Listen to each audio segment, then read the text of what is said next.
Hello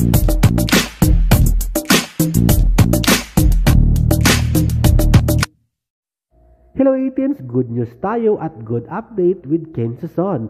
Ang kantang Fake Faces na kakarelease lamang sa YouTube ay umabot na sa buong mundo. Nag-number 1 sa iTunes sa 8 bansa like Saudi Arabia, Hong Kong, Philippines, Cyprus, Italy at marami pang iba. Congratulations na Ken Sison sa iyong achievement na to at number 69 sa buong mundo sa iTunes. Kaya naman big deal ito at magandang bagay, magandang update sa kanta ni Ken na pinakabago ng Fake Faces. Again, congratulations!